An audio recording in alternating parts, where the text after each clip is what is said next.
to kind of basics customer service. And Dr. Joseph kind of accuses me of always coming and telling him what a great practice they are. And he said, oh, that's your job. You go around for Allergan and tell all the practices what a great practice they are.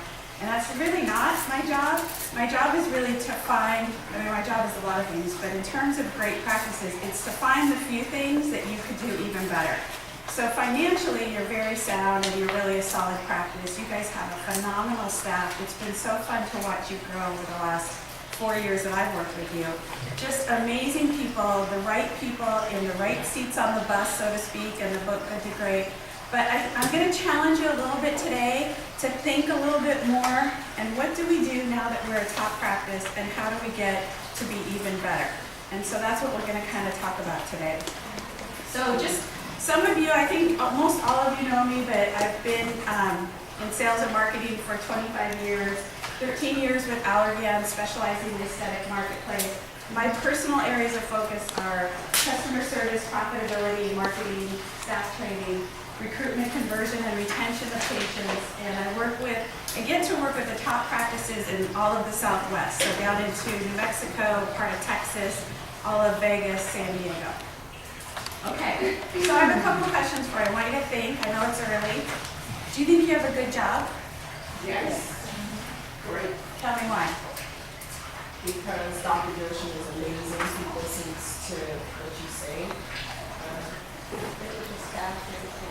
Say that again. He's great with the staff. So if you treat your staff good, then we're even better. Yeah. What else? How about some people in the back? How about Billy? Arlene, you think you have a good job? Yes, I do. It's compelling, it's interesting, I just love doing what I do, and it's like putting puzzles together all day long. I was learning too. How about you? Yeah, well, yeah, because,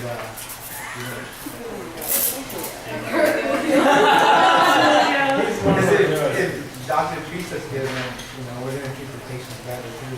Yeah. We feel good at work, so we bring that to the I think it's really fair to ask yourself this question. And I know you're not going to say no in front of Dr. Joshin, but I want you to really think about this. What we've gone through with the recession, what we've gone through with the economy, what we've gone through with layoffs, you've got to think about your friends and do you have a good job? Because the choice is yours. You don't have to be here. But you have to think, I think about this all the time. I know I have a great job, I love my job, and I work really hard to make sure that I never lose my job.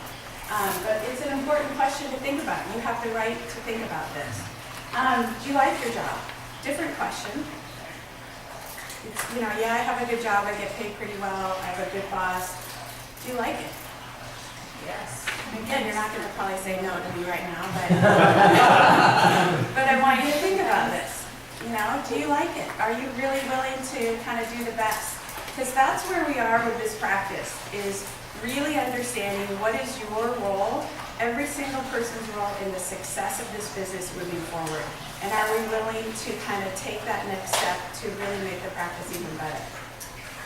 Do you look forward to coming to work? These are good questions to ask. Is it a mentality of thank God it's Friday and oh my God it's Monday? Or are we starting to kind of shift that a little bit? What do you think your team would say about you? Do they think you like your job? Do they think you like coming to work? Do you come to work on time? Do you obey the rules? I mean, these are great questions to think about. What do you think your customers would say? Do they think you like your job? I mean, some of you who know me, do you think I like my job? Yes. Yeah. I do. I love it. And I give a lot to it and a lot of passion. I was up till midnight last night thinking about you guys, working on your slides, knowing that I was going to be here today. So I want you to think about your credo and your promise. I know you all can recite it. But when you look at these things, the challenge is really, are we really doing these things?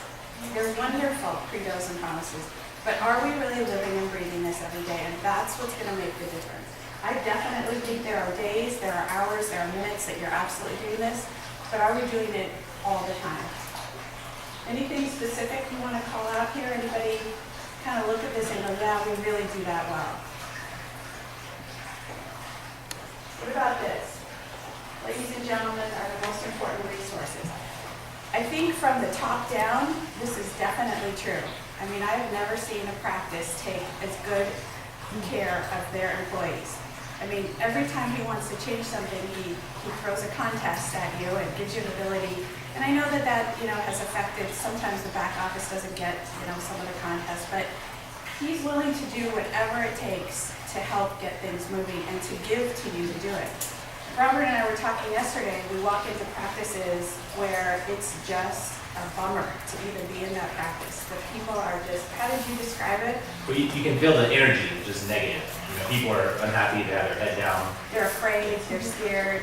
Yeah, I mean, it's anything specifically, doctor, you want to point out in this? Well, I think that the genuine current comfort of our patients is our is the one that is always trying to push, because, without our patients, we wouldn't be here. Giving is receiving, so it makes you feel better if you can make somebody else feel better, and so, we always want to wow everybody. I think everyone knows that. That's the goal. Yeah, and I think that would be the one area that I would challenge you to think about every single patient, every single day, that could make a difference.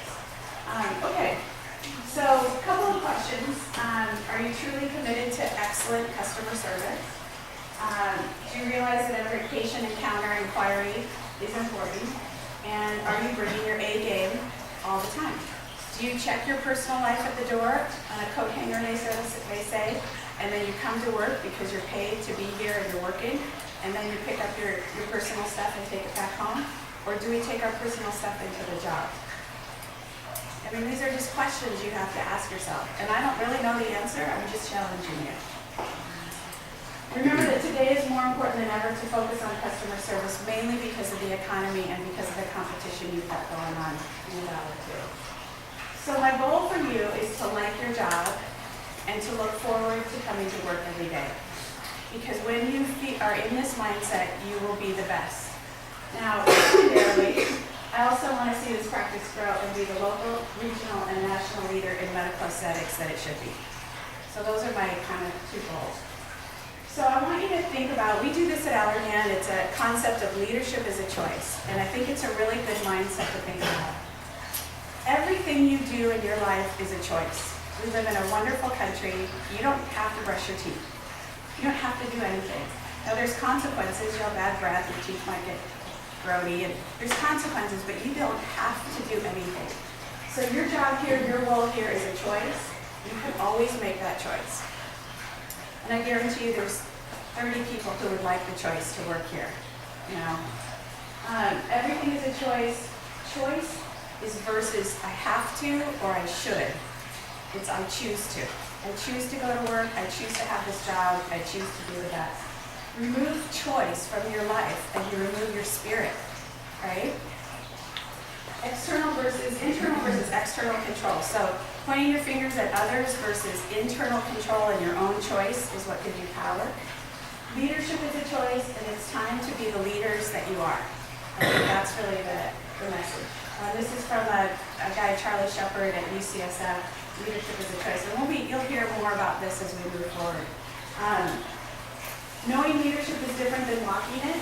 Assuming positive intent. This has changed our world at Allergan when instead of getting into what we call the drama triangle, we assume that the other person has positive intent. And once you assume that, you no longer can be angry with them. It's just a miscommunication that you need to move forward. Does that make sense? Mm-hmm. So another thing that we've added is yes and instead of yes but. So somebody tells you to do something, you say, yes, but it doesn't work that way. No. If you start to use the terms yes, and, I want to make sure that we can do it like this. So yes, and is a much more positive way than yes, but. Something kind of fun to think about. Choice equals presence, choice equals passion, and you can't have complaints. When people complain, remember they're passionate. And that complaining is okay as long as it's positive intent and that you come up with solutions too. But remember, complaining sometimes gets, bad press, but it's actually, people are passionate when they're complaining about things. You're the only one thing you can shift. I had a practice big practice in San Diego, where I met with the management team, And I said, okay, just tell me what's going on here. And they all just, it was the doctor this, the doctor this, the doctor did this, the doctor came here. And I let them just go on for about 30 minutes. And then I said, you can never change the doctor. He will never change. I said, who knows him? They're like, they all raise their hand. Who's known him for 10 years, 15 years? The doctor's never going to change. The only thing you can do is change yourself. And I'm not saying that he needs to change. I'm just saying it's very easy to point your fingers at people and say, they need to change. You change yourself, and then the environment can change too. So you're very powerful in this environment, especially here, because they've given you the ability to have power here.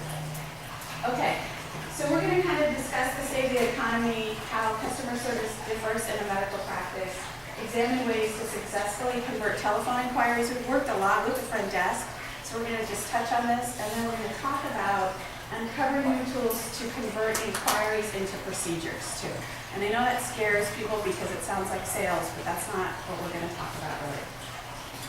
So inquiries come in many forms: over the phone, web, and then in-office inquiries. You have limited points of time to learn patient cosmetic needs when they're in the office. So that's where I'm going to kind of challenge you. So we know that first contact in a practice, 75 to 90% of patients contact you for the first time over the phone. The phone people have 15 seconds to make a good impression. And I don't mean have a nice voice and sound friendly. In 15 seconds, the patient is deciding if he's a good provider, if she's a good provider. We make those psychological leaps based on how well you're talking to me on the phone. As a consumer, we decide whether or not the business is good. So the front desk has a lot of pressure on them, and they know all this. Takes 5 times more money to get a new patient than it does to keep an existing one.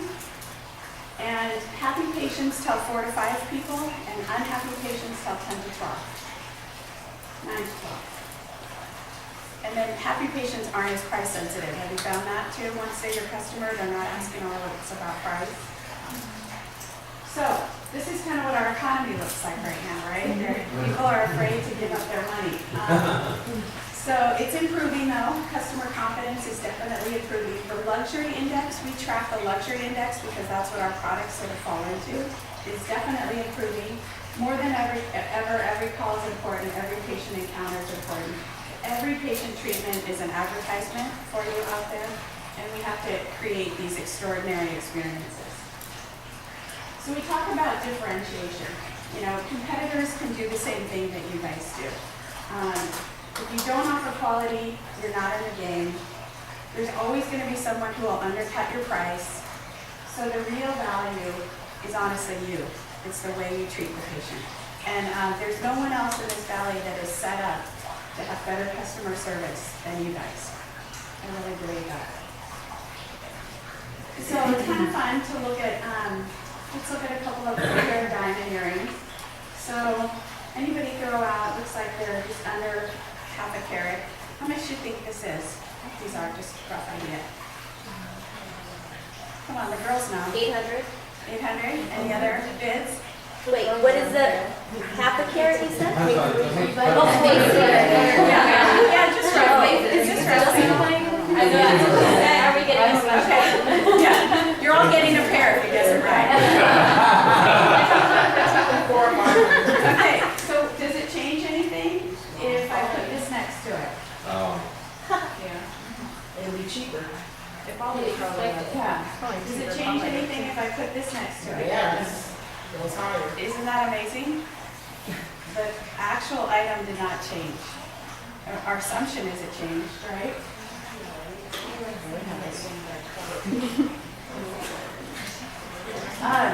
Okay, so why does Tiffany cost more? You expect quality, they have superb customer service, and a brand that stands for excellence. And I think the real goal is for you guys to be the Tiffany's of aesthetics. You by far have the best product. And superb customer service, and then the brand that stands for excellence. Okay, so when you think about the patient experience, we talked about customer service. It's not just my front desk experience. It's not just working in the back office.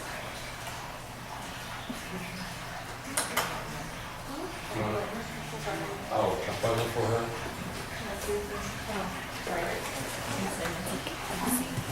So the patient experience is all of these things. I think we've talked about this before. It's a customer service is a circular. So Tiffany can be great on the phone, and she welcomes them when they come in the office. And Lee takes them back and has a great back office experience. Doctor is fantastic.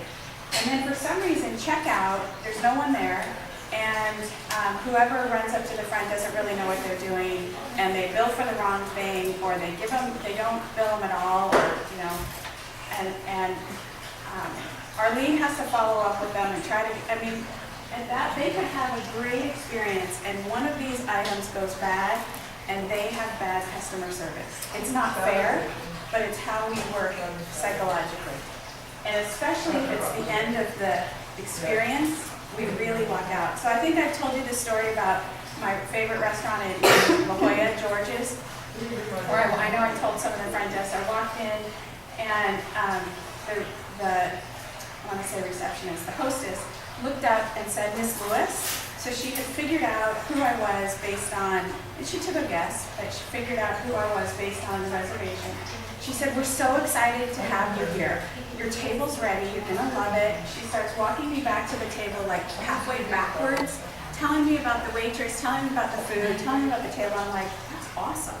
Hostess. Normally you wouldn't even be able to pick a hostess out of a lineup after, they sat you down. Waitress was fantastic, food was fantastic. Is that the patient? Okay.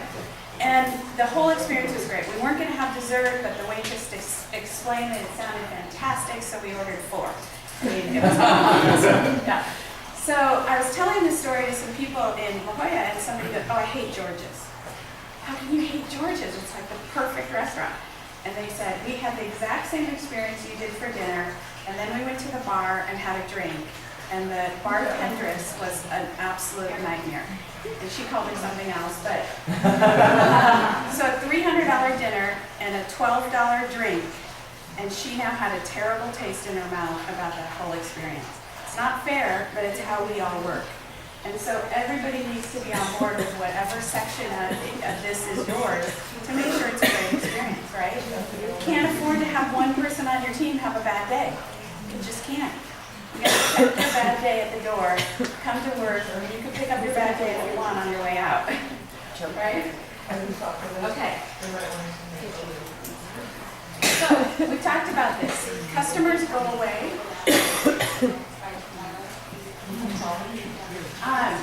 They either die, and maybe up here, that's a little bit higher than 1%. They move, they go to competition. We all think that if they don't come back, this is where they go. Most people don't come back to your office if they're not returning because almost 70% poor customer service.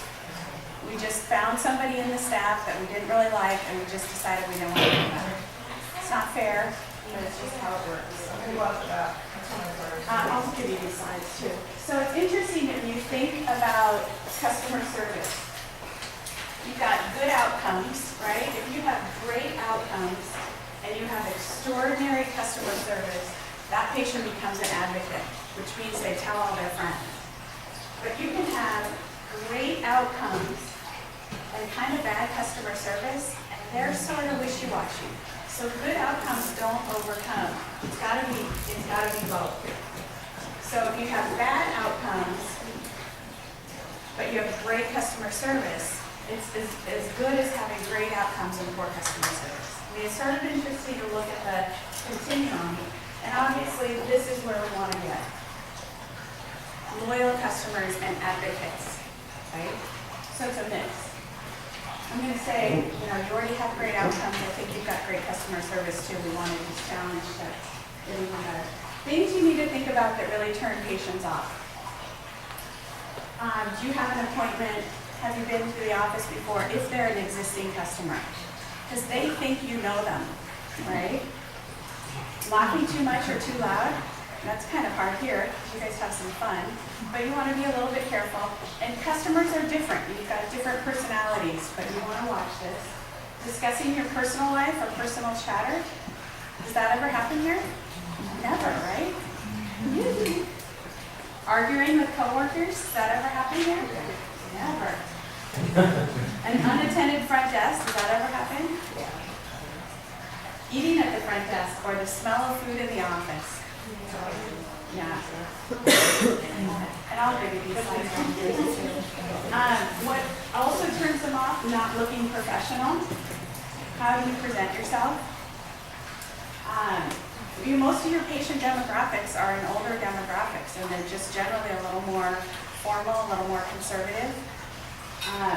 Making patients feel helpless or lost, like, I don't know where that is.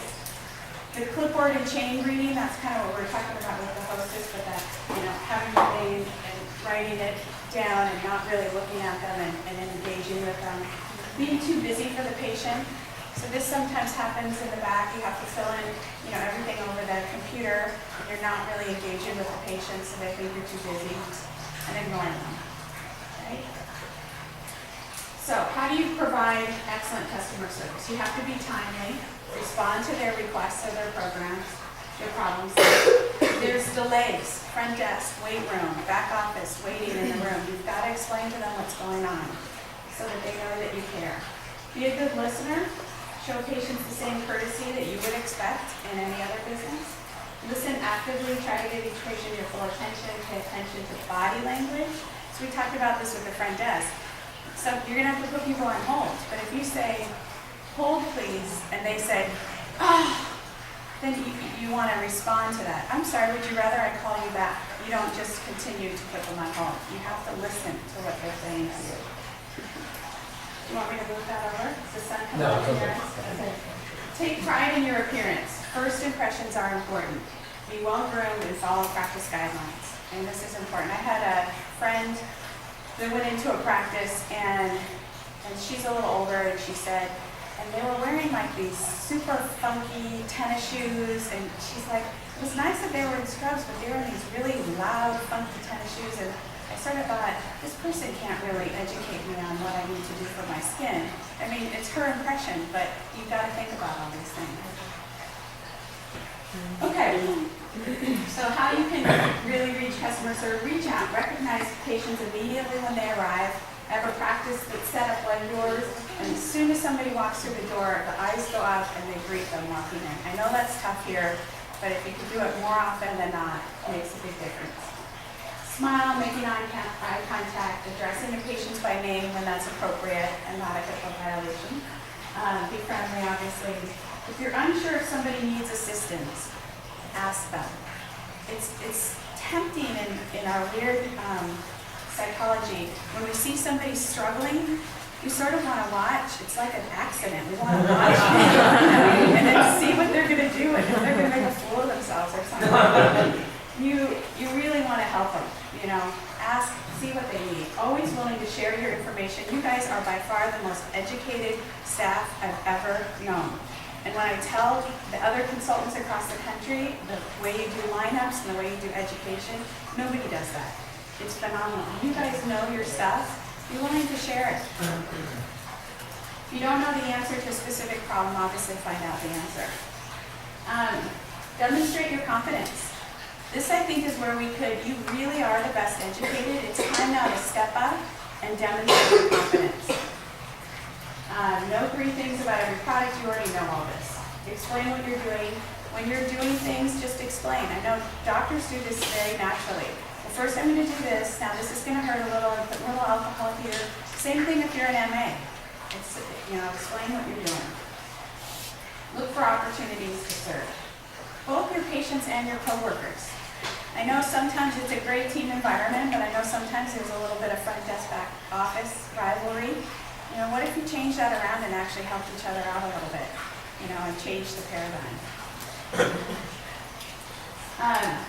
So again, the front desk kind of knows this, but the number 1 missed opportunity in a practice is what we call mystery shopping. But this is the same thing, and shoppers are buyers. So if somebody calls and asks about something, and you think they're just digging around for price, they want to buy. They're not being paid by somebody to just call around and ask for prices. They really want to buy something. Same thing with the back office. When you have people asking you questions, it's because they're interested and they want to buy something. They may not buy it today, and I'm okay if they don't buy it today, but it's your job to educate them through the continuum, right? Give them the best information. Because if they ask you, they're interested, and if you don't answer, they'll ask somebody else at some point, and they'll do it possibly somewhere else. So we kind of talked about, again, the front desk really is working on improving their inquiry to appointment ratio. Everything in your business can be measured on your success. So the front desk is being measured on how many inquiries they get and how many appointments that they book. They've already gone through, years of having to worry about hold times and basic customer service. They're way past that. Now they're actually trying to improve the overall business by booking more appointments through inquiries. So they really get this. When we do mystery shopping across the country, we've got about 400 practices. Top practices in the country. The last question is, based on this phone call, based on the quality of the call, would you book an appointment with this practice? And half of the calls are no, and half are yes. So patients calling you to book something, and they end up not booking it based on the quality of the phone call. So the front desk is really working on this, and I'm convinced that they're going to be primarily right over here. Another thing that's kind of sad, top practices in the country, we ask them a lot of questions about the actual procedures and side effects. Top practices in the country on a scale of 0 to 5 get less than 3. So people don't know what they're talking about, and you guys do. So take advantage of that and educate people. That's the one I understand. So we basically are saying, you guys do Botox, what's involved in getting it? Is there anything I should worry about? And in summary, the top practices in our database are getting less than 3 on those, scoring on So a those. scale of 1 to 5, they're getting only half of them. Yeah, they're They getting feel a like they C. don't know. They're getting a C. Yeah. And these are, again, not everybody, not the guy down the street, but the top practices in the country. So you guys do this very well. And it's something to take advantage of. One thing I want to challenge you, though, is you are very technical about knowing what your products are. What the patient wants to know is what's involved in the procedure. They're afraid. And we've talked about this with the front desk. Think about taking their hand and walking them through. So what happens at our practice is you'll come in, you'll meet with the doctor, they'll do a full assessment, rather than Botox is a neurotoxin that, that's really more for the back office to talk about. You want to take their hand, walk them through. So how good are the results? How many do you perform? Why should I select your practice? What makes you different? So I think it's really getting the patient to understand the experience as well as technically. Now, can I ask a question? This is probably stupid, but why should I select it for preference? It's sort of the same as what makes you different, right? It's just another way to say it. Yeah, yeah. And they're not going to ask you that directly, but that's what they really want to know, is why should I go here instead of to Sophonia's office? You need to tell them. What would you say? I'm calling for Botox, and I'm saying, so you guys do Botox, and what I'm really thinking is, why should I go here? Because I saw Sophonio have this ad for whatever. I'm sorry, I'm, putting salt in the wound, because I know he drives everyone in the valley, and I don't work with them, by the way. What would you say? What I'm really asking is, why should I come here? We're in the top 1% of the Jefferson Nation. There you Do it go. all the time. We're very, we have great customer service. We love our staff when you come in here. That's great. You really learn to How long enjoy have we your. been in business, board certified, if that's, if I think that it helps to if the person on the phone, if you've had it done, you say, what, I had it done, and they're really gentle, and this is my experience. Exactly, sharing your stories, absolutely. We talked about that with the front desk. You have this ability over the phone, this girlfriend effect that you actually don't have in person. So over the phone, if you say, you're gonna love it here, I believe you. You say that to me in person, oh, you're gonna love it here, I'm gonna go, I'm not sure I like your glasses. It's psychological, right? We start to judge, but over the phone, we don't have anything to judge, so we're like, okay, you're gonna love it here, he's a great doctor, okay, great.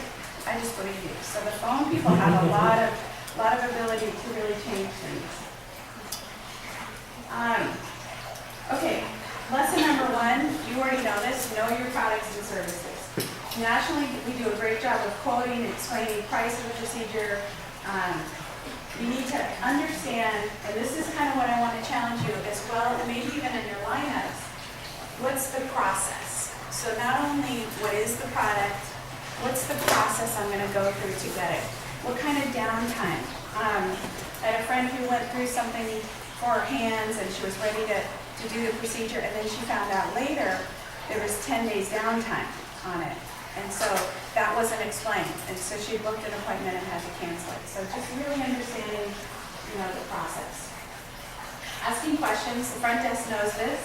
So it's not, the call on the phone could be, do you do Botox? And if you just say yes, what's the next question? How much is it, right? But if you say yes, we have a board certified physician who does it every day. Have you been here before?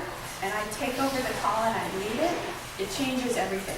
So same thing with the front and the back, asking questions.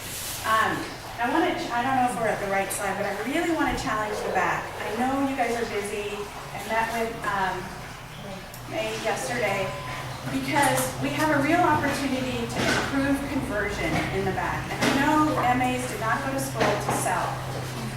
Oh, we knew lunch or breakfast was coming.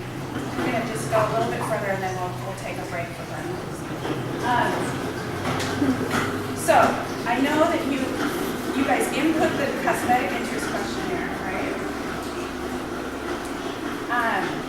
Right? So you're inputting some of the things and you're probably kind of overwhelmed because they're interested in this and they're interested in this and they're interested in this and you're thinking there's no way I can talk to them about all these things. I just want you to ask like one question when you're inputting that. I see today you're here for Botox and that you're also interested in laser hair and skin rejuvenation. What would you like more education on while you're here today? And I'll make sure you leave with it. Is that doable? That question alone is going to allow you to find out where they are on the continuum. You can then book them with a consult. You can give them paperwork. People don't decide. 60% of your patients are interested in other things than they're here for, and they will buy them.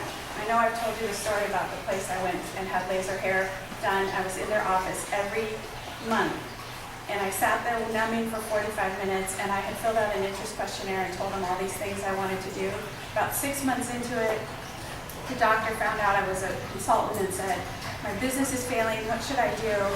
And I said, well, I'll give you an example. I filled out all these things I was interested in, and I have done most of them somewhere else because no one in your office ever talked to me about it. And don't make me fill out something and tell you what I'm interested in and then not talk to me about it. That practice is no longer in business because they weren't able to convert it. It's not so med spa, it's a different kind of business. So can you do that, back office commitment? Anybody saying, no, I can't do that? Okay, I'm not feeling confident here. Can you do that? Hit the input. So I see you're interested in these other things. Tell me your priority, and I'll make sure you get information today. Got a lot going on this morning. Okay. So again, different for the front desk. They're going to be asking questions. In the back office, I just want you to ask like one question as well. Because you've got a lot of customers that are interested in a lot of things, and we're losing them. You have a nice process, but when I'm here talking to you is when you're going to have the biggest impact. Not a phone call 2 days later that says, I heard you work, because I can get you off the phone, and I'll just get rid of you. But the MAs really have a huge ability to make a difference here. Okay? And if I know you get some commission, if there's some concerns around how that's all taken care of, let's talk about it. But the MAs really have a huge opportunity that I think we need. I know some of you do it, but I'm challenged. I don't think you do it all the time. Is that true? Is that right? Is that fair? No? We ask them if they have any questions on any of the items that they checked off, and then we give them the information. We don't go in depth. We refer to them to book a consult. Okay. They don't know what to ask. So when you say, are there any questions? Probably they're going to say no, or they're going to say, how much is it? And really what you want to do is, just like the front, you're going to put them through education, and price is just the last part of it. So I like, what are your priorities? I see that you've checked some things. You know, do you have something coming up you're getting ready for? What's your priority? And I'll make sure either I get you information, or we talk about it, or the doctor, or LaRue, or whatever. I don't expect you to take another 15 minutes with that patient, but just one question to kind of keep the conversation alive. Engaging questions that we use in the front is, how did you hear about our practice? What areas concern you? Have you had that procedure before? Have I answered all your questions? Is a good one. And these questions will increase your chance of scheduling. So this is what, well, so you guys have seen this before, right? This is the cosmetic pyramid. And patients come in at different points. Sometimes they come in at retail level. So they just decide they want to start doing something. They're not really ready to spend money here. Or sometimes they come in here at procedures. Sometimes they come in at Botox, is an entry-level position, or fillers. And then surgically breast aug tends to be the entry point. But when they're here, it's not like they just automatically go here. They're bouncing all around in this pyramid, right? And women, when you think about the concept of full facial rejuvenation over time, your 30s, your 40s, your 50s, they're bouncing all over this place, their body and their face.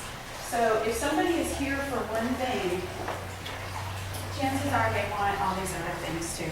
And we simply just have to ask the question. This is what I would envision a best practice for here is, we want to take care of your face and body for the rest of your life. We want to be your primary care for your skin. So every time you're here, we're going to be educating you. Your needs are going to change, your wants are going to change, and we're here to educate you on whatever you need. So it's not I'm here to sell you, I'm here to educate you, right? Because educated people buy too. Does that make sense? Anyone want to comment in here? Oh, okay. So, to keep them in the practice, you know, they come to you, make sure you know all of these different procedures, and bridge the gap by nurturing. It's not by giving them brochures, it's by nurturing them and educating them. And you need a tool to encourage the educational consult, not a high-pressure sale. So we talk about the interest questionnaire. We talk about really what is your priorities.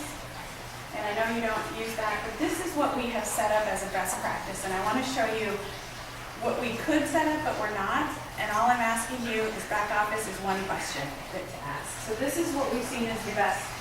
The receptionist hands out the CIQ, the cosmetic interest questionnaire. If somebody checks it, they red flag it. It goes back to the back office. Back office then completes and actually educates around what's been checked off. They use a menu of services or before and after pictures and educates the patient on what they want. They make sure all their questions have been answered. It directs the patients to the receptionist or the cosmetic coordinator. If time allows, the coordinator or the doctor may meet with the patient. When the patient checks out, the receptionist refers to the CIQ, asks if they've been answered all the questions, and asks to schedule an appointment to follow up. And then the receptionist then tracks these forms. Okay, that's a lot. That's a lot to do. And I don't think that's really realistic in this very busy practice. I think we can do some of that. I think the difference will be if the MAs decide that they're going to ask that question on every single appointment and make sure our patients are educated and engaged in our practice. Do you have any comments? I don't know your system exactly, but just talking to Melissa, thinking that the MAs are going to sit down for 15 minutes and go through a cosmetic interest questionnaire is probably not realistic. Well, I think there are a lot of opportunities, because we kind of do this flow sheet. I mean, this is actually the way it works. So I just think that by, you guys are checking the HIs when they come in, and just by asking them a question about it and just, trying to get them to book an appointment. Yeah. Because we really do that. Yeah. We just send it off, like the initial, the drive, Yeah, because they do it in the front, if they have an HI, they give them information, and then the back, what they do is they check it into the system. Right. And then what we do is we try to do LaRue see if she can come in right away, and then, you know, we try to schedule an appointment at the end. I think the only thing that might not be tight is the back end where we have, the receptionist flag it, we don't have a flag on there. I mean, we should probably have a red sticker on there that says that they have an HI, and so that way when they check out, did LaRue have a chance to talk to you? Why don't we schedule you for a consultation? Now, red flag, basically. Well, but what we want is at the back end, before they leave, to make sure they had their questions addressed and all that. I think that would be a great way to capture it. I think that would be something that we do not do, that would be good. Okay. That final, you know, first impressions and last impressions or last impressions. So I think Yeah. that we should actually add that. So we should put the red flag back in. Yeah, we should put the red, where is it? Because if you've got a derm patient that's not interested in all this, don't waste your time, Yeah, right? because we are pretty tight on most of this. I mean, we Okay, really need good. to try to capture it. Okay, and what I guess I was hearing with a little bit of digging around and questioning people is that it's not happening all the time. The MAs are pretty busy, and it might be breaking down when they're inputting the CIQ. And I just want you to be confident. You know so much more than the patient. Just ask them what their priorities are, and that will bubble up. They may say, "Oh, I don't want to do any of that right now." I'm talking about 10 years from now. Yeah, I like the question when you're doing, because they are just inputting it. Yeah, that's the perfect time. When you're inputting it, you're engaging with the patient. I see here that you're interested in this, this, and this. What are some of your priorities around these items? And I'll make sure you get your information today so that you continue your education. But my question is, when they check them off, they should get information on all of them. Right. And we ask them, well, I guess we could reword how we ask our questions. But when we input it into the computer, where does it go from there? Well, It goes into HIs, and then who's working on Yeah, so it? I'm working HIs, but that's what I was gonna say, so when I started working HIs last week, of the pages and pages and pages of HIs, I literally only had 13, 20 people to call. I Yeah, mean, it's not that bad. pages, I mean, it was 13 pages of patients, and I had, 18 people to call. Yeah, it's not that many. No, yeah. But I want you to be It's usually careful. 2 to 3 a day. This is what I'm a little concerned about. So the practice I went to and I checked off all these things. If I walked out with a packet and I looked about lipo and laser hair and Botox and fillers, I would look at it and I would throw it away or stick it in a bag. And then you're gonna call me and say, so I see you're interested in all these things. I'm gonna go, all right, no thank you, goodbye. But if you, when you're talking to me, say, and this is the challenge, I see you're interested in all these, what's your priority? Where can we focus on today? I kind of really want to learn about fillers and that great new product you're gonna, just kidding. And you go, okay, great, let's focus on that. Now the challenge is, how do I keep those other 4 things that I said I was interested alive for my next appointment? And that's where a CIQ falls apart. So if Melissa checks that off and says, I talked to her about fillers, I want to trigger that the next time I'm in, somebody says, so I see that you came in for Botox, you had your fillers, I see that you were also interested in these things. Has anyone educated you on that? Would you like to get a consult from LaRue? I mean, I don't know how we do that, but that's... Our HI tab needs to be updated because it doesn't make sense at all. Because each one, like if you select Botox, it'll say needs info, needs consult, add-on, blah, blah, blah, and it never updates. So that's because Anne Marie has to update it. Yeah, That's the whole I thing. The HR updated person almost has all to of them. update it. I mean, and so you've been doing the calls. And Right, and I updated, most of them were just like pages and pages were things that need to be updated. And in fact, of the 18 people that I had to call, most of them had already gotten something else. I was just calling them to ask them about the rest of their HIs that they were interested And in. what's their response? I got a lot of voicemails. Did you book any appointments? No. Yeah, that's what I would expect. it's happening in office. Right. It's not effective. I agree with you 100%. Yeah. It has to be done while they're here because otherwise. I don't mind a When they're follower. hot, they're hot. If you book the consult when they're here, that's when it makes a Yeah, difference. and this is what's gonna make you guys, this is easy stuff. These guys already love you. You've got great products, you've got great customer service, they're right here. We just need to do just a teeny bit something extra to keep them engaged. Otherwise, I'm gonna see Sophomio's ad and decide to go there and, something like that. You better not. I'm I'm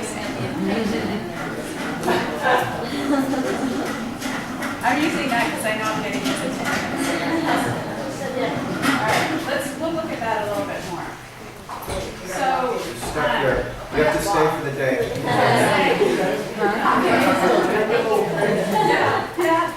What would you like? What's your priority? Thank you.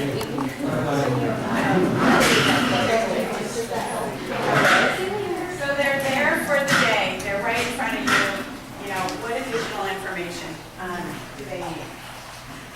Clients respond best to pictures and menus of services. Just be really careful. People do not buy by reading material. And only a real technical buyer, what we call a security buyer, is really interested in that kind of data. Most people buy from relationship and you telling me and him telling me, this works, it's great, with great outcomes, oh my gosh, I did it, she just did it, all that. Make sure we walk the client to the checkout and after to schedule an appointment. So that's a great follow-up too. So I saw you were interested in these things. Did somebody schedule an appointment with you for a follow-up so you could have a full consult on this?